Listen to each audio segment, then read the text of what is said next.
जय सिया राम। तो अब तक हमने अपनी कथा रची श्री सीताराम जी को नामदेव जी की परम परम दिव्य शिष्या जनाबाई जी के म्याल में श्रवण कराया था। तो आज नामदेव जी के दूसरे महान शिष्य श्री चोखा मेला जी की कथा। ये बहुत ही उच्च कोटि के संत थे, दलित जाति के थे, परंतु हमारे किसी धर्म ग्रंथ में या कहीं भी जाति वाइज कोई भेदभाव नहीं। ना ठाकुर जी ही कभी भेदभाव करते हैं, परंतु ईर्ष्यावश कुछ लोग हमें तोड़ने के लिए, सनातन धर्म को तोड़ने के लिए, बंटवारा करने के लिए ऐसे काम कर देते हैं, भड़काने का काम करते हैं जिससे कि हम एकजुट ना हो पाए। तो चोखा मेला जी की महिमा इतनी है, जैसे मध्य भारत में श्री रविदास जी रैदास जी की महिमा है, वैसे ही महाराष्ट्र में, दक्षिण भारत में श्री चोखा मेला जी की महिमा है।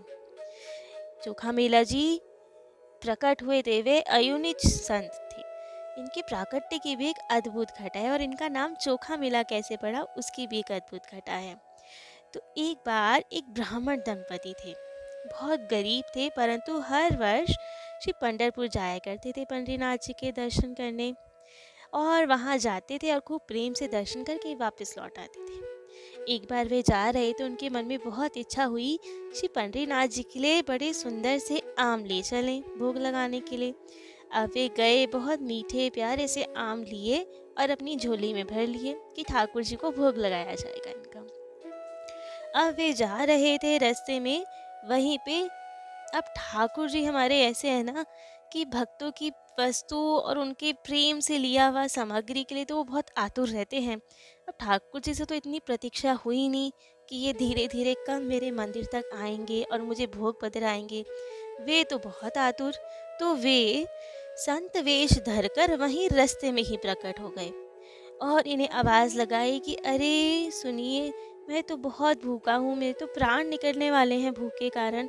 मुझे आपकी झोली में से आमों की सुगंध आ रही है, कृपा कर 2-4 आम मुझे भी दे दीजिए, जिससे मेरे प्राण तो बच पाएँ। अब इनकी संतों में तो निष्ठा थी ही, सोचा कि कोई बात नहीं, 2-4 आम यदि इन्हें दे देंगे तो थोड़े तो बचेंगे, उनका भोग लगा देंगे धोकर। और इन्होंने उन्हें आम पवाए। अब तो देखते देखते इतने अच्छे लगे ठाकुर जी को आम, वे तो धीरे धीरे सारे आम चूसने लगे। बड़ी आस से उसे चूसते और थोड़ा सा आम जो बच जाता वो ब्राह्मणी की झोली में ही डालते जाते। अब यदि कोई और होता तो बड़ा गुस्सा होता कि ये क्या तरीका है, झोली में डालते जा रहे हो, अब झूठे आम बचे कुचे। परंतु उनकी संतों में निष्ठा थी, वे जानते थे भक्त है, कोई बात नहीं, संत है, सब ठाकुर जी की इच्छा से ही होता है, कोई बात नहीं। अब तो धीरे धीरे उन्होंने सारे आम चोख लिए, सारे आम चूक कर उनकी झोली में डालते गए। और अब उन्होंने भी सोचा संतों की प्रसादी कोई बात नहीं, घर में रख के बाद में पा लिया जाएगा, ठाकुर जी का भोग कोई बात नहीं, अब संत ने पाया ठाकुर जी ने पाया एक ही बात है। अब तो ब्राह्मण आगे आगे जाने लगे पवाकर, और ब्राह्मणी धीरे धीरे पीछे पीछे आ रही थी। परंतु ये ठाकुर जी की क्या लीला हुई, जब ब्राह्मणी को अपनी झोली कुछ भारी लगने लगी, देखा तो आम की जगह उनकी झोली में एक बालक। अब तो वे बहुत घबराए कि ये क्या हो गया, ये बालक कहाँ से आ गया। वे इतनी भोली थी, वे समझ ही नहीं पाई ठाकुर जी की कृपा हुई है या क्या। उन्हें लगा कि ये क्या चमत्कार किया है संत ने, ये क्या कर दिया और कैसे आ गया ये। वे इतना घबराई कि उन्होंने वहीं पे चंद्रभागा नदी के तट पर एक पत्ते बिछाकर बालक को वहीं छोड़ दिया और कहा, हे पंडरीनाथ, आप इस बालक की रक्षा कीजिए। और भागकर अपने पति के पास चली गई कि मैं पति को क्या जवाब दूंगी कि बालक कहाँ से आया है। तो वे बहुत डर गई कि ये क्या जादू हो गया, क्या हुआ ये। उन्हें अच्छा नहीं लगा, तो वे वहीं छोड़कर पंडरीनाथ से प्रार्थना कर कर वे चल दिए। वहीं से पीछे से एक चमत्कार दंपति आ रहे थे, और वे भी भगवत भक्त थे, ठाकुर जी के दर्शन करने को जा रहे थे। और उन्हें वो बालक मिला, और उन्हें ऐसी इच्छा हुई कि उन्हें आसपास देखा, कोई माता पिता थे नहीं उनके, तो उन्होंने उस बालक को स्वीकार किया। अब ये बालक, जो संत ने आम चोखे थे और चूख कर वो आम उस माता की झोली में डालते जा रहे थे, इसलिए इन बालक का नाम हुआ चोखा मेला, क्योंकि आम चोख के वो झोली में मेलते गए, इसलिए इनका नाम हुआ चोखा मेला। अब तो ये इनकी जाति, यही जो इनकी माता ने लालन पालन किया, उन्हीं की जाति से इनकी जाति हुई, तो इसलिए ये भी दलित चर्मकार कुल के माने गए। इनका जो पुश्तैनी काम था वह तो था कि मरे हुए जानवरों को ये बेचा करते थे और उनकी खाल निकाल लिया जाता था। जीवित को कुछ नहीं करते थे, जो मर जाते थे, स्वाभाविक नेचुरल डेथ जिनकी होती थी, उनके साथ ऐसा करते थे। परंतु इन्होंने पहले तो ये काम किया, फिर इन्हें ये पसंद नहीं आया कि हम नहीं कर सकते इतना भी, तो अब इन्होंने मजदूरी का काम किया, बैलदारी का, और मजदूर बन गए ये। अब ये वही करते और जीवन यापन करते। परंतु ठाकुर जी से खूब प्रेम था, मंदिर नहीं जाते थे। उस समय ब्राह्मणों को बहुत ईर्ष्या थी, तो वे इनको मंदिर में एंटर नहीं करने देते क्योंकि नीची जाति थी। जबकि पंडरीनाथ भगवान कभी भेदभाव नहीं करते थे। आज भी वहाँ भेदभाव नहीं है। पंढरपुर में जो पंडरीनाथ है ना, वो तो सबसे अनोखे ठाकुर जी हैं। हर मंदिर में गर्भगृह में जाने की अनुमति नहीं होती, परंतु पंढरपुर में ठाकुर जी की ऐसी कृपा है कि वहाँ भक्त आज भी मंदिर के गर्भगृह तक जा सकते हैं। वहाँ की लाइन थोड़ी लंबी होती है, समय लगता है, परंतु जा सकते हैं, ठाकुर जी के चरण तक स्पर्श कर सकते हैं। वहाँ कोई पाबंदी नहीं है कि आप श्री विग्रह को हाथ नहीं लगाएंगे, तो माता रुक्मणी के और पंडरीनाथ के चरण तक स्पर्श कर सकते हैं। और भक्त तो ऐसे अनूठे होते हैं, वे ये नहीं सोच पाते कि ठाकुर जी कितने नाजुक है, कोमल है, रगड़ रगड़ के उनके चरण दबाते हैं। अपनी माथे की लकीरें सुधारने के चक्कर में ठाकुर जी के चरण घिस देते हैं। और अब तो वहाँ ये स्थिति है कि ठाकुर जी के चरण ही बेचारे घिस गए हैं, क्योंकि उनके तो नाजुक से चरण हैं। तो इतना भक्त कृपा करते हैं ठाकुर जी पर।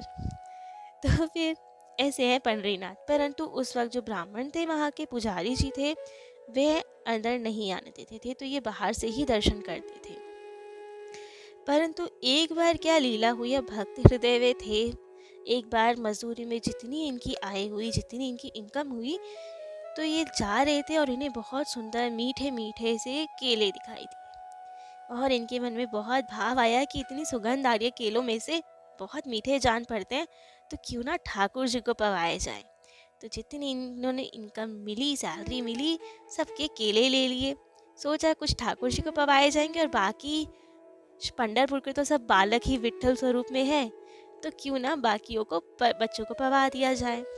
अब ये केले लेके गए, विट्ठल विट्ठल जय जय विट्ठल स्मरण करते हुए जा रहे, और ये भूल गए कि ये तो मंदिर के अंदर नहीं जाते, बाहर से दर्शन करते हैं। और बस अपनी उसी धुन में भीड़ भाड़ में लाइन में लगकर पहुंच गए ठाकुर जी के पास तक। अभी गर्भगृह तक नहीं जा पाए थे, बाहर ही थे, परंतु इतने में ही वहाँ के पुजारी जी ने इन्हें देख लिया और पहचान लिया कि ये तो चोखा मिला है। अब तो पुजारी जी को बहुत गुस्सा आया कि हमारा मंदिर अशुद्ध कर रहे हैं ये। अब तो इनकी पिटाई लगाई, इनके केले और इनको दोनों को उठाकर बाहर फेंक दिया। ये बहुत दुखी हुए कि अरे ठाकुर जी, मैं तो भूल गया, लेकिन फिर भी आपने बचाया भी नहीं, मुझे पिटवा दिया मुझे। अब इनका घर पंढरपुर से 10-12 किलोमीटर दूर था। आए बड़े दुखी मन से, जितने केले थे थोड़े बहुत तो बच्चों में बांट दिए, बाकी अपने घर ही ले आए कि ठाकुर जी नहीं ने को भोग नहीं लगा पाया मैं, ठाकुर जी ने नहीं पाए केले। उधर अब अपने भक्त का अपमान ठाकुर जी कैसे सहे। ठाकुर जी को तो अपने भक्तों से बहुत ज़्यादा प्यार। रात्रि को जब शयन कराया जाए तो ठाकुर जी को तो नींद ना आए। गरुड़ जी आदि सब सोचे कि ठाकुर जी अब सो क्यों नहीं रहे हैं। कह रहे मेरा भक्त बहुत दुखी है आज, वो नहीं सो रहा तो मैं कैसे सो जाऊं। मेरे को तो अपने प्यारे से भक्त से मिलना है, चोखा मिलना से मिलना है। अब तो ठाकुर जी के लिए तो क्या ताले और क्या पाबंदी। वे तो मंदिर खोला और पहुंच गए चोखा मेला जी के घर। उनका दरवाज़ा खटकाया, देखा तो वो रो रहे थे चोखा मेला जी। इन्होंने दरवाज़ा खटकाया कि खोलो खोलो, मैं आया हूँ विट्ठल तुम्हारे दर्शनों के लिए। तो चोखा मेला जी ने सोचा कि इतनी प्यारी सी आवाज़ आ रही है, कौन आया है। तो देखा तो श्री विट्ठल। अब तो वे बड़े ही प्रसन्न हुए। कहा कि ठाकुर जी अब क्यों आए हो आप यहाँ पे, वहाँ तो मुझे पिटवा दिया, मेरी मदद भी नहीं की, बोला भी नहीं किसी को कि मेरा भक्त है मत मारो इसे, पिटवा दिया आपने मुझे। वहाँ क्यों नहीं कुछ बोला, अब आए हो आप मिलने मुझसे। तो ठाकुर जी ने कहा कि जिसका जैसा भाव होता है मैं उसके लिए वैसा ही होता हूँ। तुम मुझे जानते हो कि मैं तो प्रत्यक्ष हूँ, तो इसलिए मैं तुम्हारे लिए प्रत्यक्ष हूँ। तुम्हारे पास आता हूँ, तुमसे बातें करता हूँ। उनके लिए, पुजारी जी के लिए मैं सिर्फ एक पत्थर की मूरत हूँ, जिसमें कोई प्राण नहीं है, कोई जान नहीं है। तो उनके लिए मैं वैसे ही हूँ। अब बताओ, कहीं मूर्ति बोलती है क्या? तो मैं कैसे बोलता उनको कि ये मेरा भक्त है, मत मारो इसे। इसलिए मैंने वहाँ कुछ नहीं बोला। लेकिन मैं इसे रहा नहीं गया तुम्हारे केले खाए बिना। बड़ा मन कर रहा है, मेरे तो भूख लग रही है बहुत। जानते हो, मैंने मंदिर में कोई भोग नहीं आ रहा होगा आज। मैं और रुक्मणी जी दोनों भूखे ही हैं। तो जल्दी से केले लिया और हमें पवाओ। अब तो चोखा मेला जी प्रसन्न हुए, बहुत प्रेम से ठाकुर जी को केले खिलाने लगे। अब तो ठाकुर जी बड़े प्रेम से केले खाते और 4 केले उन्होंने बांध लिए अपने पीताम्बर में। अब तो चोखा मेला जी ने देखा और बोला, अरे ठाकुर जी, ये गठबंधन क्यों हो रहा है यहाँ पे? कहाँ बांध के ले जा रहे हो आप केलों को? तो ठाकुर जी ने कहा कि अरे, अभी बताया तो रुक्मणी जी भी भूखी हैं। हम दोनों ने ही कुछ नहीं पाया क्योंकि आपका अपमान हुआ मंदिर में। तब उन्हें भी तो पवाना है केले, कि मैं अकेले ही खा लूं? शादी की है, आखिरकार अर्धांगिनी है मेरी, तो साथ में पाएंगे, इसलिए थोड़े ले जाता हूँ। चोखा मेला जी ने कहा, बिल्कुल उचित बात कह रहे हैं आप, तो ठीक है। अब ठाकुर जी वहां से चले अपने मंदिर की ओर। अब ठाकुर जी तो लीलाधारी, केले वेले तो उन्हें क्या ही खाने थे और क्या खिलाने थे रुक्मणी जी को। अब तो उन्होंने थोड़े तो पीताम्बर में ही बंधे रहने दिए और एक दो के खाकर छिलके वहीं गर्भगृह में ही फेंक दिए। चाहते तो बाहर फेंक देते, लेकिन नहीं, ये तो लीलाधारी है, नहीं तो लीला सूझी कुछ। अब सुबह मंगला के समय जब पुजारी जी आए, पट खोले, तो देखा कि ये क्या, ठाकुर जी की ये पीताम्बर कुछ भारी सी क्यों लग रही है। गर्भगृह की बड़े तो भैया वो तो फिसल पड़े। देखा कि अरे, फिसला कैसे? तो पता लगा नीचे तो केले के छिलके पड़े जिसमें पुजारी जी गिर पड़े। अब तो उन्हें बड़ा लगा कि ये क्या हुआ। ठाकुर जी के मुख पे केला लगा हुआ है, उनके पीताम्बर में केले बंधे हुए और नीचे छिलका भी पड़ा हुआ है। तब तो उन्होंने सब पुजारियों जी को बात बताई, तो उन्होंने कहा, हाँ, ये सब चोखा मेला ने किया है। कल वो आया था केलों का भोग लगाने और हमने उसे पिटाई करके भगा दिया। तो अब मैं रात को आया होगा वो, और उसी ने ये सब किया है। गर्भगृह में घुस गया वो, हमारा मंदिर अशुद्ध कर दिया उसने। सबने इतना विचार नहीं किया कि ताले लगे होते हैं, सुरक्षा होती है, तो कैसे आ सकता है। नहीं, कुछ नहीं सोचा उन्होंने, और बस गुस्से में तुरंत गए चोखा मेला जी के घर और बिना कुछ पूछे, बिना कुछ देखे उन्हें पीटना स्टार्ट किया। तो चोखा मेला जी परेशान कि ये पीट क्यों रहे हैं। तब तो उन्होंने बहुत उन्हें मारा, अधमरा कर दिया। और बस चोखा मेला जी तो बोलते जा रहे थे वो पीटते पीटते कि ठाकुर जी को केले खिलाएगा तू, बड़ा आ गया तू, मंदिर अशुद्ध करेगा। समझ गए कुछ ठाकुर जी की लीला हुई है केलों से रिलेटेड। तो कोई बात नहीं भाई, ठाकुर जी के लिए तो पिटना भी स्वीकार। कुछ नहीं बोला उन्होंने। और पुजारी जी सब पंडा वहाँ के खूब उन्हें पीटा, अधमरा करके वापस मंदिर की ओर आए। अब तो स्नान आदि कर कर मंदिर की ओर जाने लगे। सीढ़ी चढ़े, देखा पट बंद है, दरवाजा बंद है मंदिर का। उन्होंने धक्का दिया, खोला, परंतु ये क्या, मंदिर तो खुले ही ना। ठाकुर जी ने तो बस अपनी अंदर से कुंडी ताला लगा के बैठ गए कि किसी को नहीं आने देना। अब तो पुजारी जी ने बहुत कोशिश कर ली, सारे प्रयास हो गए, परंतु गेट ही ना खुल के दे। सारे भक्त आ गए, सब जगह हाहाकार हो गया कि ये मंदिर कैसे बंद हो गया, और किसी से मंदिर खुले ही ना। पुजारी जी रोने लगे कि ये क्या हो गया, ठाकुर जी रूठ गए या क्या हुआ है, ये मंदिर क्यों नहीं खुल रहा है, गेट क्यों नहीं खुल रहा। तब तो बस सब जगह तहलका सा हो गया कि क्या हो गया। अब जो वहाँ के कोई सिद्ध संत थे, तो उनसे पूछा गया कि ये मंदिर क्यों नहीं खुल रहा है। तब उन्होंने बताया कि तुमसे तो ठाकुर जी रूठ गए हैं। तब पुजारी जी ने विनती की कि ठाकुर जी क्या हो गया, बताएं तो सही। तब ठाकुर जी ने गर्भगृह से ही आवाज़ लगाई और बोला कि तुमने मेरे भक्त को बहुत पीटा, उनका बहुत अपमान किया है, तो अब मैं ऐसे ही रहूँगा, मुझे किसी की आवश्यकता नहीं। अब मैं तुम्हारे पास नहीं रहूँगा, मैं या तो चोखा मेला जी के पास जाऊँगा या जनाबाई के पास या कहीं भी चला जाऊँगा, लेकिन तुम्हारे मंदिर में नहीं रहूँगा। मुझे तुम्हारी सेवा स्वीकार नहीं। अब तो पुजारी जी बहुत रोए कि ठाकुर जी ये कैसी बातें कर रहे हैं आप। अब पुजारी जी का भी थोड़ा तो स्वार्थ था। यदि ठाकुर ही नहीं होंगे तो दर्शन कौन करेगा? दर्शन ही नहीं होंगे तो इनका घर कैसे चलेगा? तो बड़े दुखी हुए कि ठाकुर जी ऐसा मत कीजिए, क्षमा कीजिए, आप जो कहेंगे हम वो करेंगे, लेकिन हमसे दूर मत होइए। तो ठाकुर जी ने कहा ठीक है, यदि तुम्हें प्रायश्चित करना ही है तो सोने की पालकी बनवाओ, चोखा मेला जी के घर जाओ, उन्हें उनका अच्छे से दूध से अभिषेक करो, पालकी में बिठाओ, खूब कीर्तन करते हुए, फूल वर्षा करते हुए फिर उन्हें मेरे मंदिर में लेकर आओ, और वे मुझे वापस से केले का भोग लगाएंगे, और जो भी वे बना के लाएंगे वो मुझे स्वयं खिलाएंगे, और वे कहेंगे तो ही मैं मंदिर खोलूंगा। और फिर किसी को क्षमा दान मिलेगी, आपको उनसे क्षमा मांगनी पड़ेगी। अब तो ये करते क्या ना करते, क्योंकि ठाकुर जी तो बस गेट बंद करके बैठे थे और वो खुलने भी नहीं वाले थे जब तक ये सब काम ना हो। अब तो वे वापस गए, पालकी ली ठाकुर जी वाली ही, वापस गए चोखा मेला जी के घर। अब तो वो देख के डरे कि अरे भाई, लग रहा है पिटाई में कसर रह गई। वापस आए हैं पीछने, लेकिन अब क्या करते, ठाकुर जी की इच्छा तो भागी नहीं गई। अब तो ये जाके उनके चरणों में पड़े और वो भी हैरान कि क्या हो गया ये, अभी तो पीट के गए थे। परंतु अब सब पुजारी जी आए, उनसे खूब क्षमा मांगी हुई और बताया उन्हें कि क्या लीला की है ठाकुर जी ने। ठाकुर जी गेट नहीं खोल रहे हैं और ये सब उन्होंने आदेश दिया है। तो चोखा मेला जी ऐसे बकते ना कि ठाकुर जी की राजी में राजी। ठाकुर जी कहे पिटो तो पिट लेंगे, ठाकुर जी कहो पालकी में चढ़ के आओ तो पालकी में बैठ जाएंगे, उन्हें कोई आपत्ति नहीं। अब तो उनके लिए बस एक रूल था, हरि जी जो करहि सो नीका, अधम अपावन जीव क्या जाने, क्या नीका क्या फीका। कि ठाकुर जी जो भी करे सो ही नीका है, हम क्या जाने हमारे लिए क्या उचित क्या अनुचित।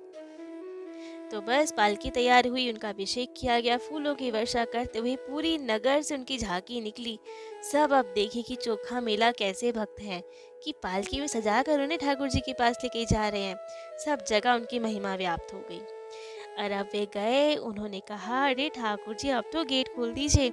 तब ठाकुर जी ने गेट खोला उनके लिए, उन्होंने जाके भोग लगाया गर्भगृह में जाकर, और सबके देखते देखते ठाकुर जी ने अपने हृदय से लगाया उन्हें, और फिर सबको क्षमादान दिया।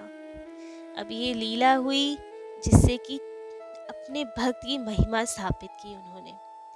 अब एक बार था, चोखा मेला जी अब मजदूरी का कार्य करते थे और खूब हर समय उनका नाम कीर्तन चलता था, जय विठ्ठल जय जय विठ्ठल।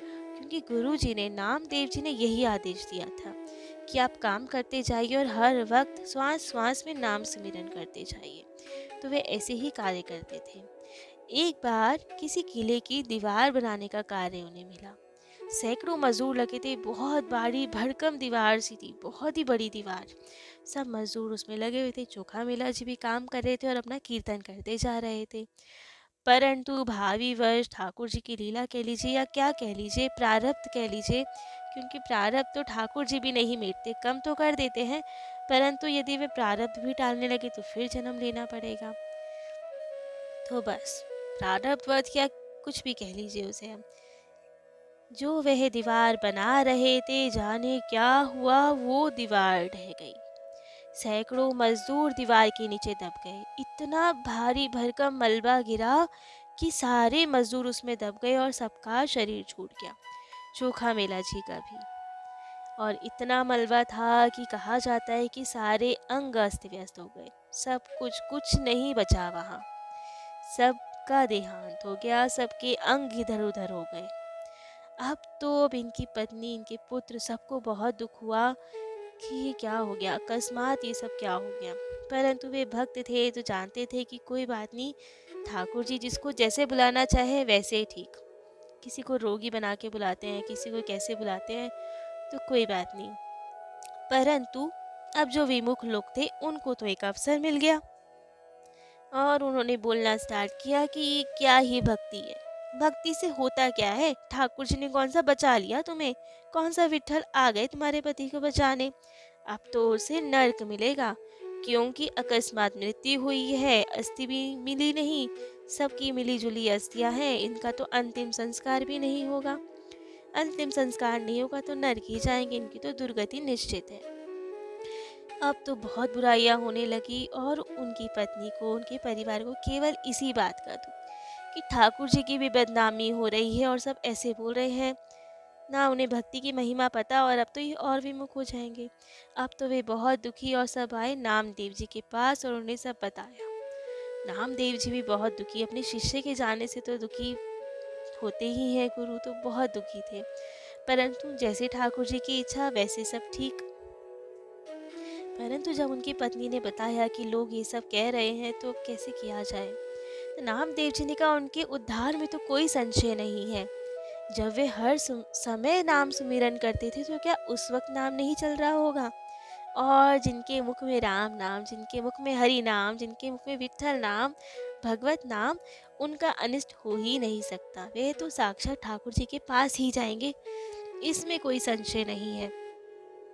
परंतु विमुखों को भी लाइन पे लाने के लिए, उनको भी भगवत उपासना का महत्व समझाने के लिए हम चलेंगे और उनके अस्थियों को ढूंढकर फिर सबको दिखाएंगे। अब तो उनकी पत्नी ने बोला कि गुरुवर, अस्थियां कैसे मिलेंगी? वहाँ इतना मलबा है, सबके अंग अस्त व्यस्त है और इतना सब सड़ चुका है वहाँ पे कि कुछ भी नहीं पता चल रहा कि कौन है क्या है।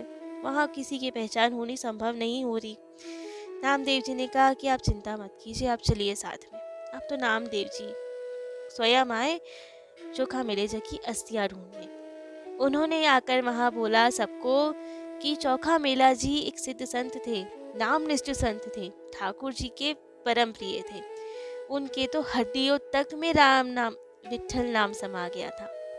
तो अब आप सब शवों के पास जाएं और कान लगा के सुने, जिसमें से हरि नाम, विठ्ठल, जय जय विठ्ठल होगा वही चोखा मेला है।